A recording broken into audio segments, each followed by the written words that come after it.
तो स्वागत है आप सभी प्यारे बच्चों का आपके अपने YouTube channel the universe physics classes bye Aman sir में। तो बच्चा आज हम फिर हाजिर हैं क्लास 11th के मॉडल सेट को लेकर, जो लेटेस्ट मॉडल सेट है। और ये पार्ट 1 अपलोड हो चुका है, ये पार्ट 2 है। तो जो भी बच्चे इस बार झारखंड बोर्ड के एग्ज़ाम में बैठेंगे, चाहे वो हिंदी मीडियम के हो या इंग्लिश मीडियम के हो, तो झारखंड बोर्ड क्लास 11th के जितने सारे मैं क्वेश्चंस कराऊंगा अभी, जितने सेट है, जितने पार्ट में ये वीडियो अपलोड होगा, सारे पार्ट को देख के जाइएगा। यकीन मानिए मज़ा आएगा आपको एग्ज़ाम देने में। मोस्ट ऑफ द क्वेश्चन सब सारे यहीं से लड़ेंगे। तो सभी बच्चे बने रहिएगा, अच्छे से देखिएगा, और अच्छे लगी वीडियो अच्छा लगेगा तो बाकी पहला पार्ट जो अपलोड किए हैं वो भी देख लीजिएगा अगर नहीं देखे हैं तो, और बने रहिएगा, और भी पार्ट अपलोड होगा। तो स्टार्ट करते हैं। आज हम लोग 2024-25 का मॉडल सेट लेके बैठे हुए हैं। आज फिर से हम लोग 40 क्वेश्चन को देखने वाले हैं। क्लियर है या नहीं है? चलिए तो स्टार्ट करते हैं। पहला क्वेश्चन की ओर बच्चा, कैसे कैसे क्वेश्चन आते हैं देखते चलेंगे एक लाइन से। क्लियर है या नहीं है? चलो तो बेटा देखिए क्या बोला है, which among the following is not a basic unit of measurement. कौन इनमें से बेसिक यूनिट नहीं है मेजरमेंट में? हिंदी में बोला जाए तो निम्नलिखित में कौन सा मापक की मूल इकाई नहीं है? देखिए मापन के लिए 7 गो मूल इकाई है। 7 क्या है बेटा? आपके बेसिक यूनिट है। 7 बेसिक यूनिट है। कौन कौन से आपको हम बताए थे, एक बार दोबारा मैं रिपीट कर रहा हूं, पार्ट 1 में एक बार बताया था। 7 कौन कौन से हैं? देखिए सबसे पहले डिस्टेंस, उसकी यूनिट हो गई मीटर। दूसरा है मास, उसकी यूनिट हो गई केजी, किलोग्राम। तीसरा है टाइम, उसकी यूनिट हो गया सेकंड। चौथा है आपका टेम्परेचर, उसकी यूनिट क्या हो गई? केल्विन। पांचवा है इलेक्ट्रिक करंट, उसकी यूनिट हो गई एम्पियर। छठा है आपका अमाउंट ऑफ सब्सटेंस, उसकी यूनिट होगी मोल। एंड सातवां ल्यूमिनस इंटेंसिटी, यूनिट होगी कैंडेला। इसके अलावा बेसिक यूनिट नहीं होंगे। तो इनमें से कौन सा मिल रहा है? देखिए टाइम तो है बेसिक यूनिट में, टेम्परेचर भी है, मास, मोमेंटम नहीं है तो मोमेंटम नहीं होगा। कौन मोमेंटम इसका ऑप्शन कौन नहीं है? तो ये मोमेंटम नहीं है, मास तो होगा ही होगा हिंदी में, यानी संवेग इसका करेक्ट आंसर हो जाएगा। चलिए अगला क्वेश्चन की ओर बढ़ते हैं। देखते हैं बेटा अगला क्वेश्चन की ओर। अगला क्वेश्चन हमारा क्या कहता है? देखिए अगला क्वेश्चन कहता है the dimension of kinetic energy is same as that of. देखिए काइनेटिक एनर्जी, जितनी भी काइनेटिक एनर्जी, हिंदी में गतिज ऊर्जा का बीमीय सूत्र किसके समान होता है?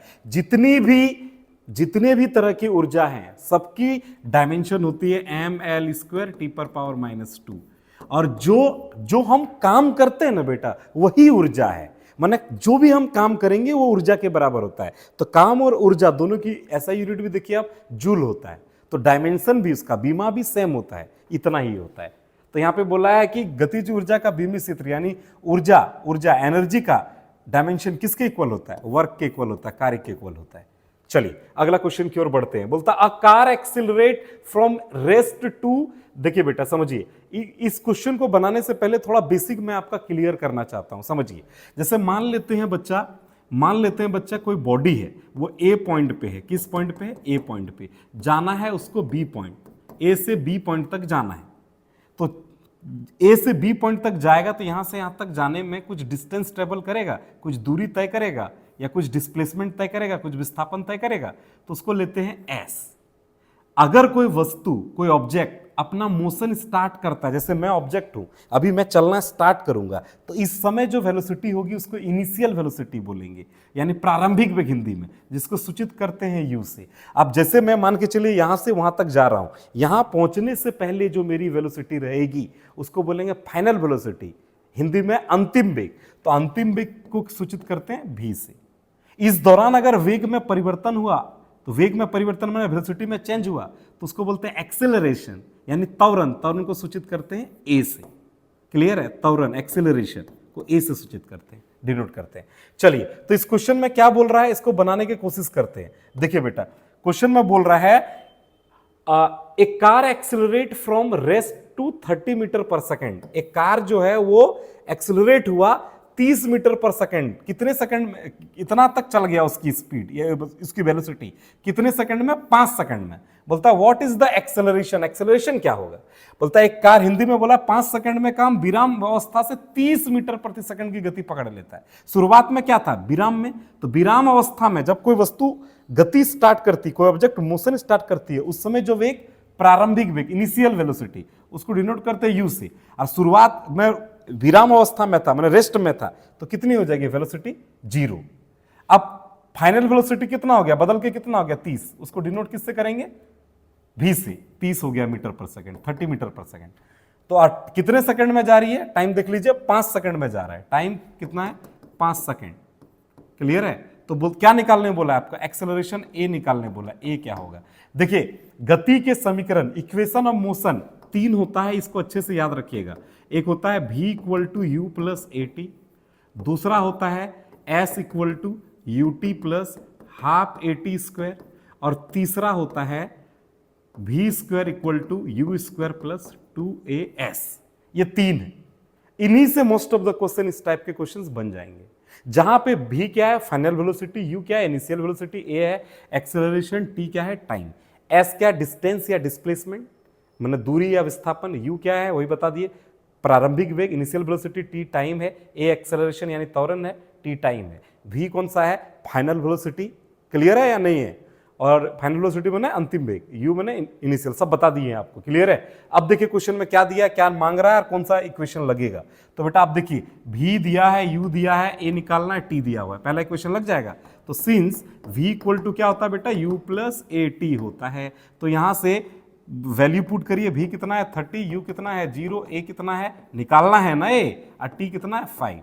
तो बेटा क्या हो जाएगा, इसको इधर लिख लेते हैं, a इंटू 5 इक्वल टू, अरे इसमें 0 ऐड करेंगे कोई फर्क पड़ेगा, इधर बचा कितना 30, तो a इक्वल टू कितना हो जाएगा 30/5, 30/5 कितना 6। और एक्सेलरेशन, त्वरण की यूनिट होती है मीटर पर सेकंड स्क्वायर। कौन सा ऑप्शन दिख रहा है आपको, ये option number D correct answer है। उम्मीद करते समझ में आ रहा होगा। चलिए आगे बढ़ते हैं।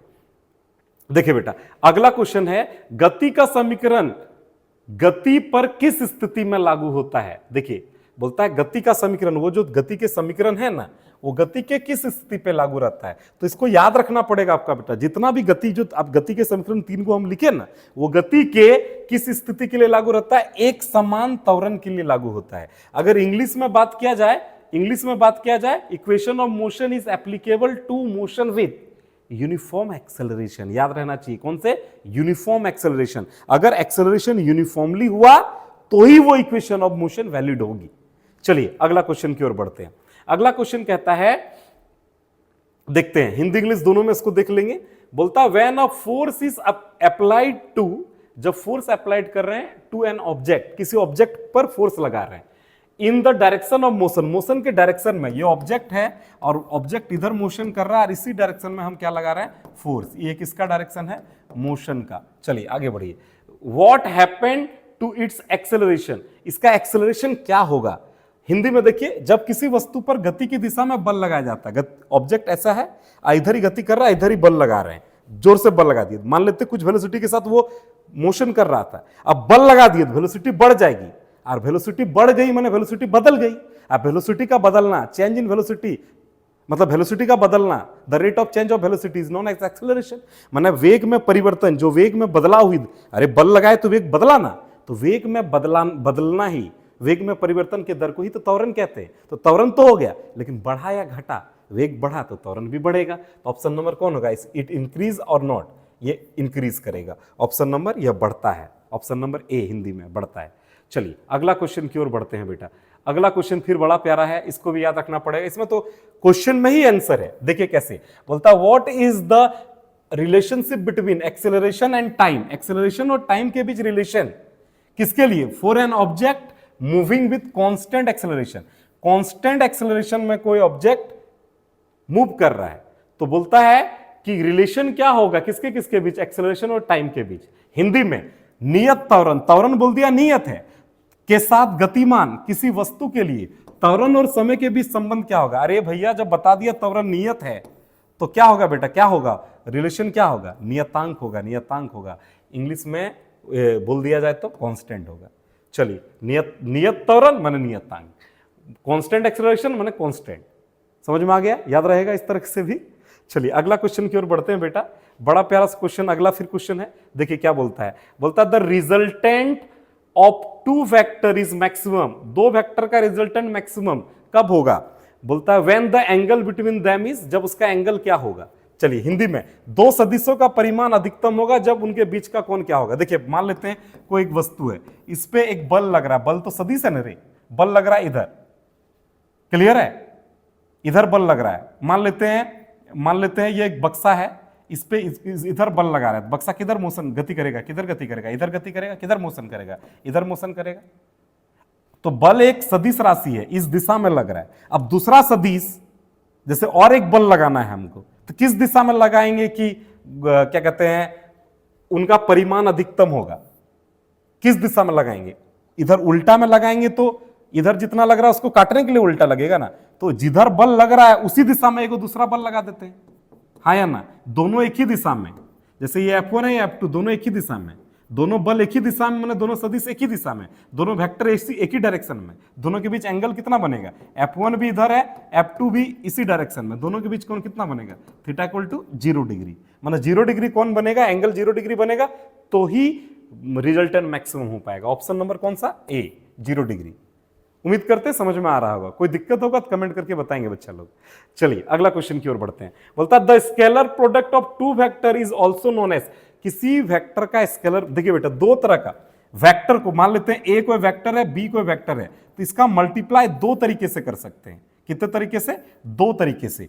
पहला तरीका है डॉट लगाकर, ए और बी को डॉट लगाकर मल्टीप्लाई कर सकते हैं, और दूसरा ए और बी को क्रॉस लगाकर मल्टीप्लाई कर सकते हैं। ऐसा मल्टीप्लाई कहलाता है क्या बोले बेटा, डॉट प्रोडक्ट, डॉट प्रोडक्ट। और ये वाला कहलाता है बेटा cross product, cross product. Clear है या नहीं है। अच्छा एक चीज और, इसका रिजल्ट मिलता है स्केलर। डॉट प्रोडक्ट का रिजल्ट क्या मिलता है, स्केलर, अदिश। और बेटा क्रॉस प्रोडक्ट का रिजल्ट जो मिलता है वो वेक्टर मिलता है, वेक्टर माने सदिश मिलता है। चलिए आप क्वेश्चन उम्मीद करते हैं आपको अच्छे से समझ में आ जाएगा, आंसर भी मिल जाएगा। देखिए क्या बोल रहा है, हिंदी में बोल रहा है the scalar product of two vector, ये पूछ रहा है scalar product, scalar result scalar. अच्छा डॉट प्रोडक्ट का नाम दूसरा क्या है, स्केलर प्रोडक्ट भी। तो बोलता है the scalar product of two vector is known as, scalar किसका रिजल्ट आया, कौन सा प्रोडक्ट का रिजल्ट आया, तो डॉट प्रोडक्ट का आया। अगर बोलता द स्केलर प्रोडक्ट नहीं, vector product of two vector, तो वेक्टर प्रोडक्ट कौन सा होता है, क्रॉस प्रोडक्ट। क्यों वेक्टर प्रोडक्ट कहलाता है क्रॉस प्रोडक्ट, क्योंकि इसका रिजल्ट आता है वेक्टर। उम्मीद करते समझ में आएगा।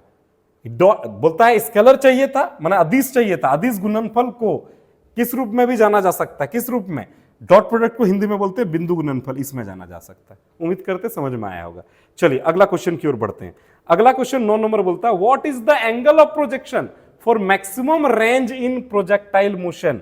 हिंदी में प्रक्षेप गति में, देखिएगा हिंदी का क्वेश्चन भी ध्यान दीजिएगा।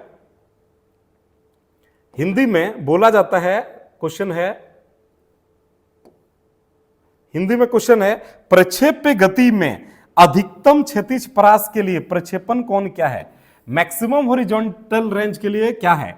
तो समझिए बेटा प्रक्षेप गति किसको कहते हैं। जैसे मान के चलिए एगो पत्थर हम लिए और ऐसे हम फेंके, हमको ज्यादा दूर तक फेंकना है, ज्यादा दूर तक, तो हम पत्थर को कैसे फेंकेंगे, ऐसे सीधा फेंकेंगे ना, ऐसे करके फेंकेंगे। ज्यादा दूर फेंकने के लिए हमको ऐसे फेंकना पड़ेगा। तो ये जो पत्थर जो गति किया ना, इसी गति को बोलते हैं प्रोजेक्टाइल मोशन, यानी प्रक्षेप गति। और यहां पे जो कोण से ज्यादा दूर फेंकना है ना, आप ऐसे करके नहीं फेंक सकते, इसमें कुछ कोण बनाकर फेंकना पड़ता है। तो ये कोण ज्यादा दूर अगर फेंकना है तो कोण यहां पे जो बनना चाहिए वो कितना डिग्री बनना चाहिए, 45 डिग्री बनना चाहिए। क्लियर है। तो यहां पे बोला है कि प्रक्षेप गति में अधिकतम क्षैतिज परास माने कितना अधिकतम दूरी तक फेंक सकता है, मैक्सिमम हॉरिजॉन्टल रेंज में कितना अधिकतम दूरी तक फेंक सकता है, ये क्षैतिज परास कहलाता है। तो प्रक्षेपण का कोण कितना होना चाहिए, तो अधिक दूरी तक फेंकने के लिए कोण कितना होना चाहिए, 45 डिग्री। इसी जगह एक कहानी आपको थोड़ा सा सुनाते हैं। देखिए नीरज चोपड़ा हमारे लिए ओलंपिक में गोल्ड मेडल लाए हैं जेवलिन थ्रो में। तो आप उनका जेवलिन थ्रो में भाला फेंक में, तो जब वो भाला फेंकता है ना, तो आप देखिएगा ऐसे झुक के फेंकता है ताकि कोण 45 डिग्री का बन पाए, ज्यादा दूर तक भाला फेंक पाएगा। आप समझिए नीरज चोपड़ा ही ओलंपिक में गोल्ड मेडल क्यों लाया। अगर मैं बोलता हूं बेटा कि उससे ज्यादा ताकतवर खली है, द ग्रेट खली है, उनको भेज देते ओलंपिक में, वो ज्यादा दूर तक फेंकता नहीं। नीरज चोपड़ा टेक्निक पे काम करता है ताकि फेंकते समय कौन 45 डिग्री बने और ज्यादा दूर तक जाए, जबकि खली के पास टेक्निक नहीं है, इसलिए वो नहीं जीत सकता है। क्लियर है या नहीं? तो अधिक दूरी तक फेंकना है, यानी प्रक्षेप पे गति ज्यादा दूरी तक कराना है, अधिकतम क्षैतिज प्रहार मैक्सिमम हॉरिजॉन्टल रेंज के लिए फेंकना है, तो कौन कितना डिग्री होना चाहिए? 45 डिग्री होना चाहिए। चलिए ऑप्शन नंबर सी 45 डिग्री। चलिए अगला क्वेश्चन की ओर बढ़ते हैं। बोलता है which of the following quantities remain constant through out the projectile motion. अभी जस्ट हम आपको पढ़ा है प्रोजेक्टाइल मोशन। बोला निम्नलिखित में कौन सा भौतिक राशि प्रक्षेप गति के दौरान नियतांक रहती है? देखिए बेटा, जब प्रोजेक्टाइल मोशन होता है ना, समझना, प्रोजेक्टाइल मोशन होता है तो देखो बेटा, ऑब्जेक्ट को जब फेंके ऊपर तक गया, जैसे जैसे ऑब्जेक्ट ऊपर जाएगा उसकी वेलोसिटी घट जाएगी, एक समय के बाद उसकी वेलोसिटी यानी वेग 0 हो जाती है, फिर वो नीचे गिरने लगता है।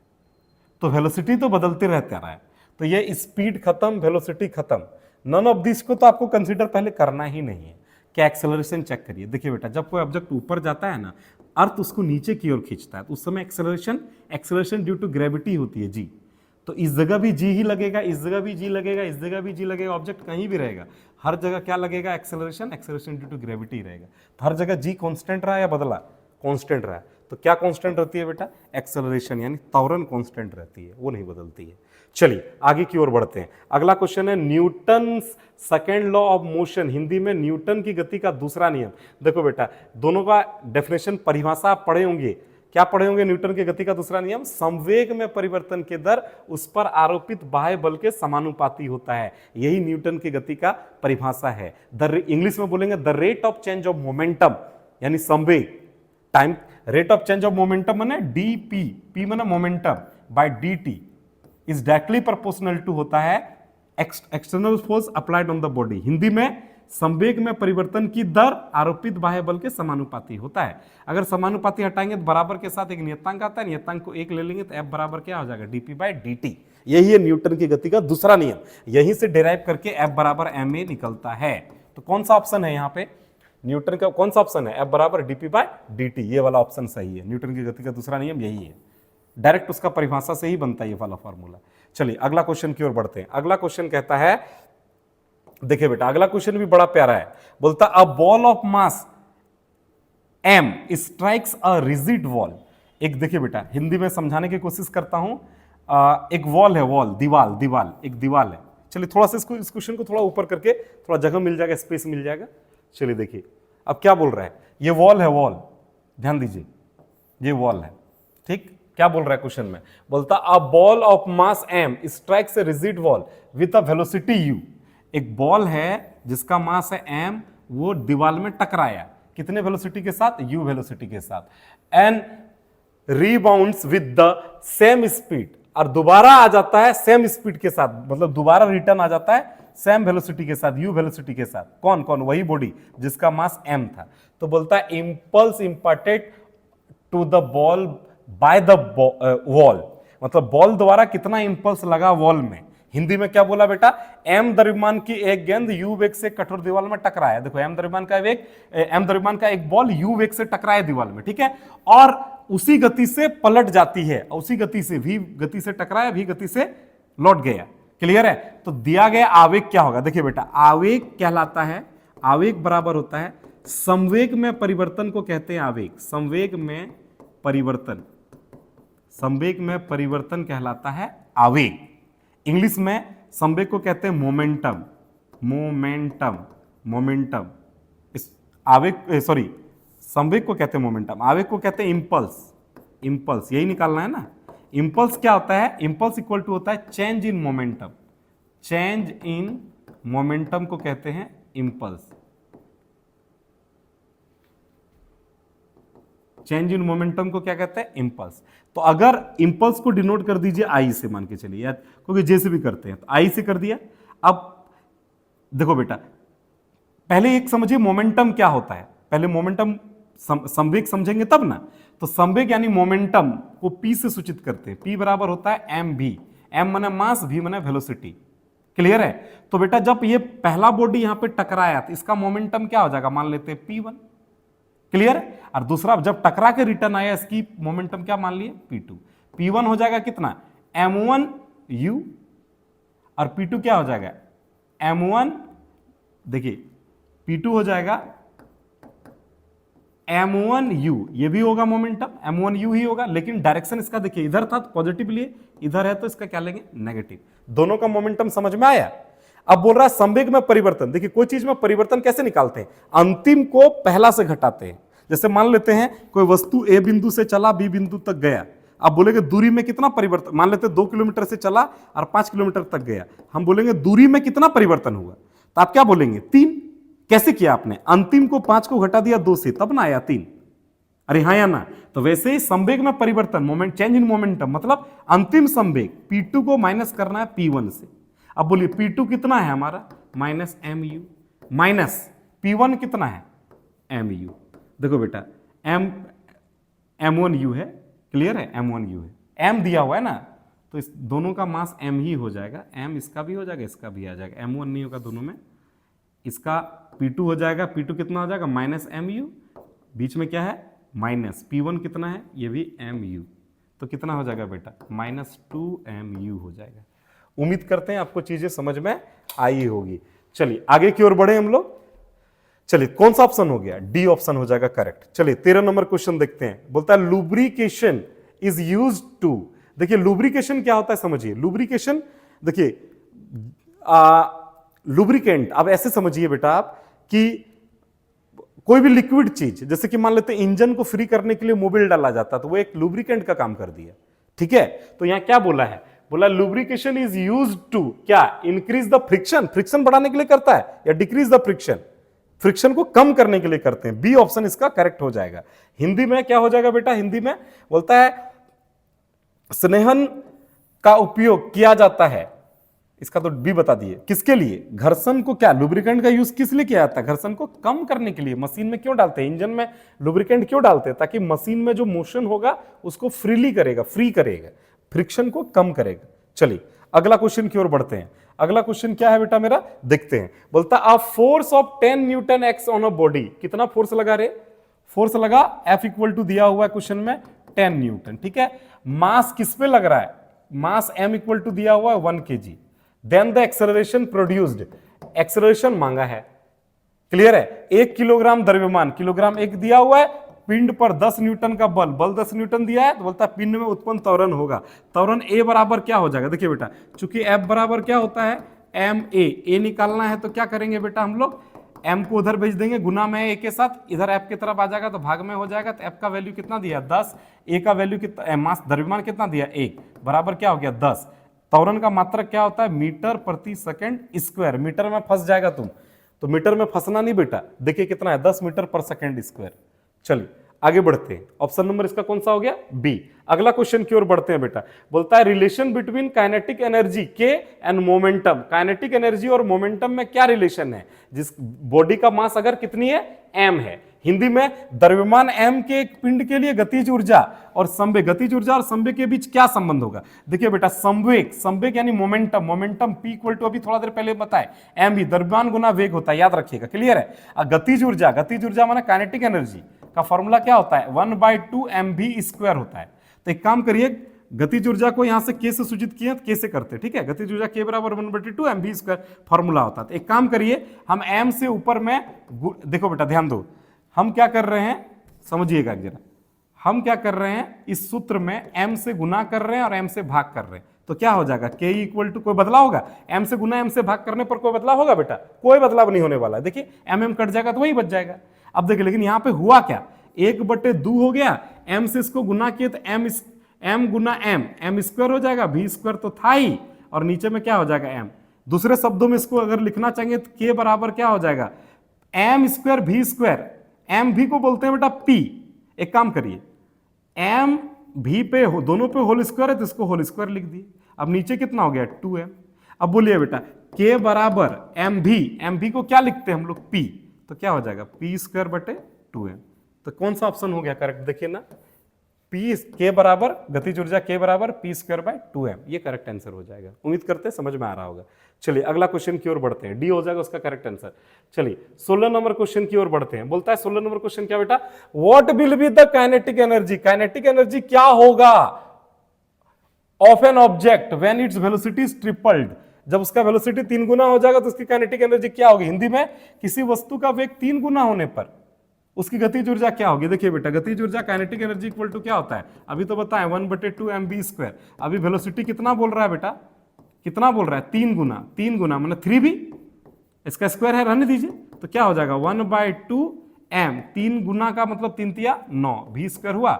9 को बाहर कर दीजिए, 9 को बाहर करेंगे तो क्या हो जाएगा बेटा? इधर 1/2 mv²। ये तो गतिज ऊर्जा थी ना, कितनी गुना होगी? अरे 1/2 mv² गतिज ऊर्जा का सूत्र होता ना, काइनेटिक एनर्जी का सूत्र होता ना। कितना गुना हो गया बेटा?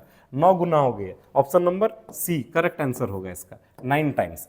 चलिए अब देखिए बेटा, एकदम मुंह पे जवाब देना होगा, एकदम फटाफट। बोलता 1 horse power, 1 horse power Hindi में बोलते हैं अश्व शक्ति, कितना होता है बेटा? तो इसको एकदम रटा हुआ आना चाहिए, एक अश्व शक्ति। क्लियर है? कितना वॉट होता है? 746 वॉट होता है, इसको याद रखना पड़ेगा। 746 746 एक मिनट, गलत में टिक मार दिए, 746 वॉट, 746 वॉट। चलिए आगे की ओर बढ़ते हैं। अगला क्वेश्चन है बेटा, kilowatt hour is the unit of the following. Hindi में बोला गया किलोवाट आर निम्नलिखित में इकाई है, किसकी यूनिट है? किलोवाट। देखो बेटा, किलोवाट जो होती है ना, वो एनर्जी खपत करने की यूनिट होती है। बहुत बच्चा इसको वॉट समझ के शक्ति का, पावर का यूनिट समझ बैठता है। नहीं, किलोवाट जो घर में आपका बिजली की रीडिंग आती है, किलोवाट आर। क्लियर है या नहीं है? वो किसकी यूनिट है? घर में एनर्जी खपत हो रहा है ना, मीटर में, मीटर की रीडिंग आती है किलोवाट आर, वो एनर्जी खपत हो रहा है, उसको मेजर करने में यूनिट करते हैं। तो किसकी यूनिट है? ऊर्जा की, ऊर्जा यानी एनर्जी की यूनिट है। चलिए उम्मीद करते हैं समझ में आया होगा। अगला क्वेश्चन बोलता है, which of the following is the translatory analogous of moment of inertia. देखो बेटा समझिए मेरी बात को, हिंदी में क्या बोलेंगे? निम्नलिखित में कौन सा जड़त्व आघूर्ण का रेखीय अनुरूप है? देखो बेटा समझिए, एक होता है लीनियर मोशन, एक होता है रोटेशनल मोशन। क्लियर है? जैसे कि ये मास है, क्या है बेटा? मास। जब किसी मास को रोटेट किया जाता है तो उस मास को मास नहीं बोलकर मोमेंट ऑफ इनर्शिया बोलते हैं। तो यहां पे बोला है मोमेंट ऑफ इनर्शिया किसका एनालोगस है? क्लियर है? किसमें? ट्रांसलेटरी एनालोगस किसका है? माने जड़त्व आघूर्ण का रेखीय अनुरूप है। कौन है?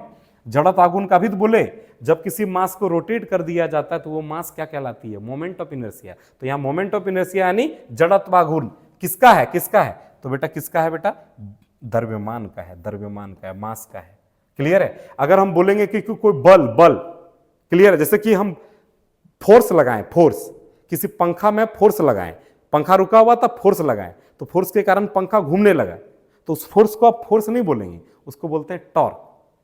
तो फोर्स किसका एनालॉगस है रोटेशनल मोशन में? टॉर्क का एनालॉगस है। क्लियर है या नहीं? उम्मीद करते समझ में आया होगा। तो बेटा ये क्वेश्चन पूछता है, इसको याद रखिएगा। कौन सा ऑप्शन हो जाएगा? मास, मास। चलिए आगे बढ़ते हैं, द्रव्यमान। अगला क्वेश्चन बोलता है what where is the centre of mass of a uniform rod located. एक रॉड है, रॉड एक सिंपल रॉड है, उसका सेंटर ऑफ मास मतलब वो पॉइंट जहां पे वो बैलेंस हो जाए। हिंदी दूसरे शब्दों में बोले तो किसी भी बॉडी का वो पार्ट जिस मतलब वो पॉइंट, किसी भी बॉडी में वो पॉइंट जिसके चारों ओर मास इक्वली डिस्ट्रीब्यूट हो। मतलब दूसरे शब्दों में जैसे कि ये मार्कर है, इसका आप सेंटर ऑफ मास कहां होगा? द्रव्यमान केंद्र कहां होगा? जहां पे ये बैलेंस होता है। क्लियर है? जहां पे ये बैलेंस होगा, तो इस मार्कर का सेंटर ऑफ पॉइंट देखिए बेटा यहां पे होगा, जिस जगह ये बैलेंस हुआ। क्लियर है? तो एक रड है, उसका सेंटर ऑफ मास कहां होगा? यूनिफॉर्मली वो बटा हुआ है, उसका सेंटर ऑफ मास तो उसके सेंटर पे ही होगा ना। तो कहां पे होगा? छड़ के एक छोर में, छड़ के बीच में, हाँ ये वाला छड़ के बीच में, at the mid point of the rod. चलिए उम्मीद करते हैं ये क्वेश्चन अभी तक आपको अच्छा लगा होगा। चलिए 21 नंबर क्वेश्चन देखते हैं। देखिए बेटा, इसके लिए एक टेबल है एनसीईआरटी किताब में, आप इस एनसीईआरटी किताब में खोलिएगा, rotational system of particle rotational motion में चैप्टर में मोमेंट ऑफ इनर्शिया का डायग्राम बना के एक टेबल दिया है, उसमें से 7-8 गो है, 7 8 को याद कर लीजिएगा, वहां से आपको पता चल जाएगा। बोला है what is the moment of inertia of a solid sphere of mass, जिसका मास m है, रेडियस r है। बोलता है इसके डायमीटर के अलोंग उसका रोटेशनल एक्सिस है, ये ऐसे है बेटा। बोलता है what is the moment of inertia of solid sphere. एक सॉलिड स्फीयर है और बेटा उसका मास कितना है? m है, इसका रेडियस कितना है? बड़ी वाली r है। अबाउट इस डायमीटर, इसके डायमीटर के अलोंग क्या मांगा है बेटा? What is the moment of inertia मांगा है। मोमेंट ऑफ इनर्शिया इसका हो जाएगा 2/5 mr²। एनसीईआरटी बुक खोल के एक बार आप रीचेक करिए, देखिए ये टेबल में ये डायरेक्ट पूछा है एनसीईआरटी का, उस टेबल से जो system of particle and rotational motion है उस वाले चैप्टर से डायरेक्ट टेबल एक बनाया, वहां से डायरेक्ट इस क्वेश्चन को उठाया है। चलिए कौन सा ऑप्शन, बी ऑप्शन हो जाएगा इसका। चलिए अगला क्वेश्चन की ओर बढ़ते हैं। बोलता what is the escape velocity of earth approximate. बोलता पृथ्वी का पलायन वेग क्या है। पलायन वेग आप समझिए पहले क्या होता है, एस्केप वेलोसिटी क्या होता है। ये ऑब्जेक्ट है, ये ऊपर फेंक रहे हैं, कहां गिर रहा है, अर्थ में गिर रहा है। क्यों, उसकी ग्रेविटी के कारण, अर्थ की ग्रेविटी के कारण नीचे गिर रही है। अगर मैं इस ऑब्जेक्ट को इतनी वेलोसिटी के साथ फेंक दूं कि ये अर्थ की ग्रेविटी पार कर जाए और दोबारा अर्थ में लौट के नहीं आए, तो ऐसी वेलोसिटी को बोलते हैं एस्केप वेलोसिटी, हिंदी में बोलते हैं पलायन वेग। और इसका कैलकुलेशन एक होता है बेटा कि एक ऑब्जेक्ट को अगर पृथ्वी से बाहर फेंकना है जो तो लौट के दोबारा पृथ्वी में नहीं आएगी, तो उसकी वेलोसिटी कितनी होगी, उसकी वेलोसिटी होती है 11.2 किलोमीटर पर सेकेंड। माने 1 किलोमीटर में 11.2 किलोमीटर निकल जाना चाहिए। तो कौन सा ऑप्शन हो जाएगा, ऑप्शन नंबर इसका करेक्ट ऑप्शन होगा बेटा डी। लगभग कितना होता है, 11.2 होता है। चलिए 23 नंबर क्वेश्चन की ओर बढ़ते हैं। 23 नंबर कहता है in an elliptical orbit where is the sun located. देखो बेटा इसके लिए आपको केपलर्स लॉ पढ़ना पड़ेगा। क्या है बेटा, बता दीर्घवृत्त कक्षा में सूर्य कहां स्थित है। देखिए बेटा ऐसे इलिप्टिकल शेप ऐसे होता है। अब बोलता है सन कहां, देखिए बेटा आपको पता है कि सूर्य के चारों ओर पृथ्वी जो है वो इलिप्टिकल शेप में रोटेट कर रही है। क्लियर है, इलिप्टिकल शेप में घूम रही है। क्लियर है, जहां पे सूर्य कहां पे लोकेट होता है। देखिए बेटा इस इलिप्टिकल में 2 फोकस होता है, एक फोकस इधर हो गया, एक फोकस इधर हो गया। आप ही देखिएगा अगर इसको यहां से घुमाइएगा तो आपको एक वृत्त नहीं बनता हुआ दिख रहा है, इधर भी एक वृत्त नहीं बनता हुआ दिख रहा है। तो इलिप्स में, इस शेप को बोलते हैं इलिप्स में, इलिप्स में 2 फोकस हुआ, तो दोनों में से किसी एक में सूर्य होता है। या तो सन यहां हो गया, इस जगह सूर्य हो सकता है, या तो इस जगह हो सकता है, दोनों में एक जगह हो सकता है। तो कौन सा ऑप्शन देखिए, at the centre of the ellipse, नहीं, at one of the foci, 2 focus में से एक जगह में। हिंदी में फोकस में से एक पर, 2 फोकस में से एक फोकस पर रहता है। चलिए अगला क्वेश्चन की ओर बढ़ते हैं। बोलता the weight of an object on the moon is approximately, कितना होगा, मतलब मून में कोई ऑब्जेक्ट का वेट क्या होगा अर्थ के कंपेयर में। बोलता चंद्रमा पर किसी वस्तु का वजन पृथ्वी पर उसके वजन का लगभग कितना होता है। देखिए बेटा अगर मान लीजिए फॉर एन एग्जांपल किसी व्यक्ति का वजन 60 किलो है पृथ्वी पर, तो अगर वो चंद्रमा पर जाएगा ना तो उसका मतलब उसका 6% हो जाता है, 1/6% हो जाता है। मतलब कितना हो जाएगा, 6% होता है। तो मतलब हो जाएगा 6 × 60, 10 kg का वो चंद्रमा में जाकर होगा। तो बेटा कौन सा, कितने तिहाई होगा, 1/6 हिस्सा होता है बेटा, 6 हिस्सा होता है। कितना होता है, इंग्लिश में बोलेंगे तो 1/6 हिस्सा होता है। चलिए अगला क्वेश्चन की ओर बढ़ते हैं। बोलता है for a satellite moving N orbit around the earth the ratio of kinetic energy and potential energy. बोलता है पृथ्वी के चारों ओर, जैसे मान लेते हैं ये पृथ्वी है बेटा, ध्यान दीजिए ये पृथ्वी है, तो पृथ्वी के चारों ओर सैटेलाइट घूमता है। ये सैटेलाइट है, ये सैटेलाइट है, पृथ्वी के चारों ओर घूम रहा है। क्लियर है या नहीं है, घूम रहा है। तो बोलता है पृथ्वी के चारों ओर एक कक्षा में घूमने वाले उपग्रह के लिए गतिज ऊर्जा और स्थितिज ऊर्जा, गतिज ऊर्जा माने पोटेंशियल एनर्जी और स्थितिज ऊर्जा माने काइनेटिक एनर्जी का अनुपात होता है। देखिए बेटा तो कोई सैटेलाइट जब पृथ्वी के चारों ओर घूमता है उसकी गतिज ऊर्जा यानी पोटेंशियल एनर्जी का फॉर्मूला क्या होता है जानते हैं, छोटी जी me माने मास ऑफ अर्थ और मास ऑफ सैटेलाइट बटे 2r, और नीचे होता है बेटा काइनेटिक एनर्जी क्या होता है, G × me mass of earth mass of satellite बटे r। अब देखेंगे ये G कट जाएगा, ये दोनों कट जाएगा। क्लियर है, और यहां पे देखेंगे ये r और ये r कट जाएगा, ऊपर में कुछ नहीं बचा 1 और नीचे 2, तो 1/2 1:2 हो जाएगा बेटा इसका रेशियो। ऑप्शन नंबर कौन सा हो जाएगा देखिए ना, 1:2, वो 1/2 ये वाला हो जाएगा। चलिए अगला क्वेश्चन की ओर बढ़ते हैं बेटा। अगला क्वेश्चन बोलता है the restoring force per unit area. अरे भैया इससे इजी क्वेश्चन क्या हो सकता है, हिंदी में क्या बोलते हैं इसको, देखिए बेटा हिंदी में कहते हैं, बोला जाता है प्रति इकाई क्षेत्रफल पर, प्रति इकाई क्षेत्रफल पर प्रत्यानयन बल को किस रूप में जाना जाता है। क्लियर है, ध्यान दीजिए प्रति इकाई क्षेत्रफल पर प्रत्यानयन बल, प्रत्यानयन बल को आप बल समझिए, और कहां पे लग रहा है, किसी क्षेत्रफल पे लग रहा है। इंग्लिश में देखिए the restoring force, force per unit area, force per unit area क्या कहलाता है, अरे फोर्स बाय एरिया कहलाता है स्ट्रेस, स्ट्रेस, स्ट्रेस क्या कहलाता है, स्ट्रेस। क्लियर है? यानी यानी यानी आपका कहलाता प्रतिबल। प्रतिबल हिंदी में क्या कहलाता? प्रतिबल। फोर्स बाय एरिया क्या कहलाएगा? प्रतिबल। कौन सा ऑप्शन हो जाएगा बेटा? ऑप्शन नंबर सी हो जाएगा। चलिए अगला क्वेश्चन की ओर बढ़ते हैं। अगला क्वेश्चन 27 नंबर, देखते हैं बेटा क्या बोलना चाह रहा है। बोलता है substances which can be stretched to cause large strains are called। इसको याद रखना पड़ेगा बेटा आपको। क्या बोला? जिन पदार्थों को बड़े उपभेदों का कारण बनने के लिए फैलाया जाता है उन्हें क्या कहा जाता है? इसको कहा जाता है बेटा इलास्टोमेर। क्या कहा जाता है? इलास्टोमेर। क्लियर है या नहीं है? Option number D. इसको याद रखना पड़ेगा बच्चा लोग। उम्मीद करते हैं ठीक लग रहा होगा। चलिए अगला क्वेश्चन की ओर बोलता है। अगला क्वेश्चन बोलता है वन पॉइज। देखिए बेटा, पॉइज जो है विस्कोसिटी मेजर किया जाता है। पॉइज से किसको मेजर करते हैं? विस्कोसिटी को। देखो विस्कोसिटी को मेजर करने का जो सीजीएस यूनिट होता है,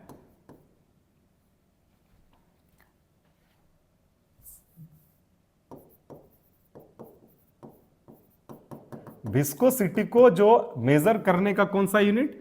सीजीएस यूनिट क्या होता है बेटा आपका? पॉइज। पॉइज होता है। क्लियर है या नहीं? अगर इसको स्टैंडर्ड में चेंज करते हैं तो ये आता है बेटा, पॉइज को जब हम लोग बदलेंगे ये होता है स्टैंडर्ड एसआई में क्या हो जाएगा? Newton metre per second square. और बेटा वन पॉइज इक्वल टू होता है 0.1 newton metre per second square. कौन सा ऑप्शन लग रहा है आपको? Newton metre, sorry newton metre नहीं, newton second per metre square. Clear है? Newton second per metre square. Newton second per metre square 0.1 हो जाएगा। कौन सा ऑप्शन? बी ऑप्शन हो जाएगा। चलिए अगला क्वेश्चन की ओर बढ़ते हैं। अगला क्वेश्चन कहता है the frictional resistance for fluid in motion is. English में, हिंदी में, गतिमान तरल पदार्थों के लिए घर्षण प्रतिरोध है। इसको आपको याद रखना पड़ेगा। कौन सा ऑप्शन हो जाएगा बेटा? संपर्क के सतह के क्षेत्र के समानुपाती होता है, proportional to the surface area of contact. चलिए उम्मीद करते हैं समझ में आ रहा होगा। अगला क्वेश्चन की ओर बढ़ रहे हैं। बोलता है, इसको भी थोड़ा सा आपको याद करके चलना पड़ेगा। बोलता है a drop of water is broken into 2 drops. एक पानी का ड्रॉप है, 2 हिस्सों में टूट गया। The sum of which property of the 2 drops is equal to that of the single one. Hindi में, पानी की एक बूंद 2 बूंदों में टूट जाती है। पानी की एक बूंद 2 बूंद में टूट गया, ठीक है। बोलता 2 बूंदों के किस गुण का योग 1 बूंद के योग के बराबर होता है? तो इसमें आपको याद रखना पड़ेगा आयतन। आयतन माने वॉल्यूम, इसका करेक्ट आंसर हो जाएगा। क्लियर है या नहीं है? चलिए अगला क्वेश्चन की ओर बढ़ते हैं। बोलता है when water is heated from. ये पार्ट 1 में क्वेश्चन सेम क्वेश्चन कराए, इसमें फिर से दे दिया है क्वेश्चन। बोलता है व्हेन वाटर इज हीटेड, जब पानी को गर्म किया जाता है, कितने डिग्री के बीच बेटा? 0 डिग्री टू 4 डिग्री के बीच। तो उसका वॉल्यूम क्या हो जाएगा? आयतन क्या होगा उसका? तो समझिए, जनरली कोई चीज को हम लोग गर्म करते हैं तो उसकी आयतन फैलती है, बढ़ती है, इंक्रीज करती है। लेकिन वाटर के केस में एक्सेप्शन है। 0 टू 4 डिग्री के लिए, 0 टू 4 डिग्री में वाटर को गर्म करेंगे तो उसका वॉल्यूम डिक्रीज करेगा बेटा, डिक्रीज करेगा। मतलब क्या करेगा? घटेगा। घटेगा। क्लियर है या नहीं है? कम हो जाती है, कम हो जाती है, याद रखिएगा। बाकी 4 डिग्री पार करेगा, 4 डिग्री सेल्सियस के बाद नॉर्मली जैसा होता है सबके लिए वैसा ही होगा। गर्म करने पर उसका क्या हो जाएगा? बढ़ेगा। क्लियर है या नहीं है? चलिए अगला क्वेश्चन की ओर बढ़ते हैं। बोलता है the absorptive power of a perfectly black body is. कोई ब्लैक बॉडी है, परफेक्टली ब्लैक बॉडी है, हिंदी में बोलता है पूर्णतः कृष्णिका की अवशोषण शक्ति। मान लेते हैं कोई ब्लैक बॉडी है, तो बोलता है इसको अवशोषण शक्ति, एब्जॉर्प्टिव पावर कितना हो जाएगा, अवशोषण शक्ति कितना हो जाएगा। तो देखिए बेटा, शक्ति कैसे निकालते हैं, समझिए। अवशोषण शक्ति कैसे निकालते हैं? कैसे निकालते हैं जानते हैं? जितना इसको क्या मिल रहा है, बोलता है the absorptive power of a perfectly black body. मान लेते हैं ये कोई ब्लैक बॉडी है, क्या बेटा? ब्लैक बॉडी है, और इसको मान के चलिए लाइट मिल रही है। क्या मिल रही है? लाइट मिल रही है। तो ये मान लेते हैं कितना लाइट मिल रही है? जितना लाइट मिलेगा उसको नीचे लिखना। जैसे मान लेते हैं इसको 100 लाइट मिल रही है, 100 लाइट वेव्स मिल रही है। अब ये कितना को एब्जॉर्ब करेगा? तो परफेक्टली ब्लैक बॉडी जितना मिल रहा है उतना एब्जॉर्ब करेगा। तो बेटा जितना, समझिए, जितना उसको लाइट मिल रहा है उसको नीचे लिखिए, और जितना वो लाइट को एब्जॉर्ब कर रहा है, ओरिजिनली जितना ऑब्जर्व कर पा रहा है, जितना मिल रहा है उतना पूरा एब्जॉर्ब कर रहा है, इन्हीं दोनों का रेशियो को अवशोषण शक्ति कहते हैं। तो दोनों का रेशियो कट के कितना हो जाएगा 1। तो क्या हो जाएगा बेटा, पूर्णतः कृष्णिका का अवशोषण शक्ति कितनी है 1 होती है, याद रखिएगा। चलिए अब तो बेटा एकदम बेकार बेकार क्वेश्चंस हैं, ये बराबर पिछले सेट में भी हम लोग बनाए थे, इसमें भी सेम क्वेश्चंस है, धड़ाधड़ हम लोग क्वेश्चन को उड़ाते हैं। बोलता है the zeroth law of thermodynamics lead to the concept of, thermodynamics का शून्य कोटि का नियम कौन सा अवधारणा की ओर ले जाता है, तो बार बार आपको बताते थक गए हैं, तापमान, टेम्परेचर। और फर्स्ट लॉ किसके लिए लेके जाता है, first law of thermodynamics lead to the उष्मागतिकी का पहला नियम निम्न में किसकी ओर ले जाता है, तो उष्मागतिकी का पहला नियम ऊर्जा से संबंधित है, कंजर्वेशन ऑफ एनर्जी, ऊर्जा संरक्षण के सिद्धांत पर कार्य करता है। चलिए 33 और 34 दोनों की हो गया क्वेश्चन। अगला क्वेश्चन जानते हैं, बोलता है SI unit of universal gas constant. देखिए बेटा, सार्वभौमिक गैस नियतांक जिसको आर से सूचित करते हैं, याद है पीवी इक्वल टू 3/2 एनआरटी आता है, तो वहीं से जो आर आया वही है आपका गैस कांस्टेंट। क्लियर है, उसके लिए क्या यूनिट होता है गैस कांस्टेंट का बेटा, तो उसकी यूनिट होती है जूल पर मोल पर के। तो बेटा इसको भी आपको याद रखना पड़ेगा। क्लियर है या नहीं है केल्विन। चलिए अगला क्वेश्चन की ओर बढ़ते हैं। बोलता है in monochromatic gas molecules degree of freedom is, इसको केमिस्ट्री में भी पढ़िएगा, फिजिक्स में भी पढ़िएगा। क्लियर है या नहीं है, तो मोनोक्रोमेटिक गैस मॉलिक्यूल्स का डिग्री ऑफ फ्रीडम देखिए, ये तीनों एक्सिस में मोनोक्रोमेटिक गैस होता है, वो तीनों एक्सिस में भ्रमण कर सकता है, x axis, y axis, z axis, तीनों में, एक्स वाई जेड में। तो कितना होता है डिग्री ऑफ फ्रीडम, कितना हो जाएगा, तो इसका हो जाएगा बेटा डिग्री ऑफ फ्रीडम 3 हो जाएगा। क्लियर है या नहीं है। अगला क्वेश्चन की ओर बढ़ते हैं। अगला क्वेश्चन बोलता है 37 नंबर क्वेश्चन, बोलता है what is the time period of a pendulum. एक पेंडुलम का टाइम पीरियड क्या होगा, that complete 10 oscillation in 20 second. बोलता है 20 सेकंड में 10 दोलन पूरा करने वाले लोलक की समय अवधि क्या होती है। समझिए ये पेंडुलम, समझिए पेंडुलम, आप घड़ी टिंग टिंग वाला घड़ी देखें बेटा, टिंग टिंग वाला घड़ी में जो ये टिंग टिंग करता है इधर से उधर, तो ये जो लटका हुआ यही है पेंडुलम। क्लियर है, तो बोलता है ये पेंडुलम 10 ऑक्सीलेशन कंप्लीट करता है कितने टाइम में, 20 सेकंड में। क्लियर है, तो उसकी समय अवधि पूछा है। क्लियर है, तो समयावधि माने क्या कहते हैं, what is the time period पूछा है। तो टाइम पीरियड क्या होता है, देखिए टाइम पीरियड का फॉर्मूला होता है, 1/फ्रीक्वेंसी। क्लियर है, समझिए ऐसे फ्रीक्वेंसी का फॉर्मूला होता है क्या, ये टाइम पीरियड, फ्रीक्वेंसी इधर आ गया, टाइम पीरियड इधर आ जाएगा, तो फ्रीक्वेंसी इक्वल टू हो जाएगा 1/टाइम पीरियड। क्लियर है या नहीं है, हिंदी में बोले तो समावधि बराबर हो जाएगा 1/आवृत्ति हो जाएगा। क्लियर, लेकिन फ्रीक्वेंसी दिया हुआ है क्या, नहीं, क्या दिया हुआ है, 10 ऑक्सीलेशन दिया है इतना सेकंड में। तो फ्रीक्वेंसी निकालने का फॉर्मूला बेटा, फ्रीक्वेंसी निकालने का फॉर्मूला होता है कितना ऑक्सीलेशन, नंबर ऑफ ऑक्सीलेशन, यहां लिख देते हैं नंबर ऑफ ऑक्सीलेशन और टोटल टाइम। क्लियर है, तो नंबर ऑफ ऑक्सीलेशन कितना कर रहा है 10, कितने टाइम है 20 सेकंड में, 0 0 कट गया, 1/2 मतलब कितना हो गया 0.5। ये फ्रीक्वेंसी आया, फ्रीक्वेंसी। अब रखिए यहाँ फ्रीक्वेंसी की वैल्यू कितना हो जाएगा टाइम पीरियड 1/0.5, पॉइंट हटा, एक 0 गया, 5 1 जा 5, 5 2 जा 10, 5 1 5, 5 2 10, तो कितना आया बेटा टाइम पीरियड, कितना आया 2 सेकंड आएगा। टाइम पीरियड की यूनिट सेकंड में, कौन सा ऑप्शन हो जाएगा बेटा बी। क्लियर है, उसके बाद 38 नंबर तो बेकार क्वेश्चन है। 38 नंबर बोलता है what is the SI unit of frequency का एसआई यूनिट क्या होता है, फ्रीक्वेंसी आवृत्ति का एसआई यूनिट क्या होता है, हर्ज होता है, हर्ज। कौन सा ऑप्शन, ए। चलिए ए होता है इसका ऑप्शन नंबर ए। उम्मीद करते समझ में आया होगा। चलिए अगला क्वेश्चन को देख लीजिए, बोलता है which of the following is example of transverse wave. समझिए बेटा, ट्रांसवर्स वेव बोलता निम्नलिखित में कौन सा अनुप्रस्थ तरंगे का उदाहरण है। तो बेटा इनमें से आपको याद रखिएगा, देखो बेटा लाइट वेव जो होती है ना, वो 2 वेव से मिलकर लाइट वेव को बोलते हैं। ये जो लाइट वेव आप देख रहे हैं ना, प्रकाश तरंग, ये लाइट वेव को बोलते हैं इलेक्ट्रोमैग्नेटिक वेव। और ये इलेक्ट्रोमैग्नेटिक वेव, इलेक्ट्रो और मैग्नेटिक 2 वेव मिलकर बनता है। क्लियर है या नहीं है। और ये क्या कहलाता है, प्रकाश तरंगे। और ये किस तरह का वेव है, ट्रांसवर्स वेव है। तो याद रखिएगा ट्रांसवर्स वेव कौन सा होगा, प्रकाश तरंग यानी लाइट वेव। क्लियर है। अगला क्वेश्चन क्या है बेटा, देखिए अगला क्वेश्चन बोलता है the maximum displacement of a particle from its equivalent position is a wave is called. देखिए बेटा ये बहुत अच्छा क्वेश्चन है, बोलता है किसी तरंग में किसी कण की उसकी माध्य स्थिति से अधिकतम विस्थापन क्या कहलाती है। जैसे मान लेते हैं बेटा ये कोई कण है, कण इस जगह पे कोई कण है, अब ये मैक्सिमम कितना दूरी तक विस्थापित हुआ, जैसे ये ऐसे जा रही है, ऐसे एक तरंग बनकर जा रही है, वेव बनकर जा रही है, तो ये कण कितना मैक्सिमम विस्थापित हुआ, इतना तक। तो ये जो विस्थापित हुआ यहां से यहां तक इतनी ऊंचाई, ये कहलाती एम्पलीट्यूड कहलाती है। एम्पलीट्यूड हिंदी में कहते हैं इसको आयाम। क्लियर है? कौन सा ऑप्शन हो गया बेटा? आयाम, बी ऑप्शन हो गया करेक्ट आंसर, एम्पलीट्यूड। क्लियर है या नहीं है? उम्मीद करते हैं आपको वीडियो अच्छी लगी होगी बेटा। यकीन मानिए जितना वीडियो मैं अपलोड करूंगा सारी वीडियो के साथ आप बने रहिए, यकीनन आपका जैकबोर्ड एकदम गर्दा उड़ जाएगा। क्लियर है? जो बच्चे पार्ट 1 नहीं देखें पार्ट 1 भी देखिएगा, अभी और बहुत सारा पार्ट आएगा, सारा देख लीजिएगा।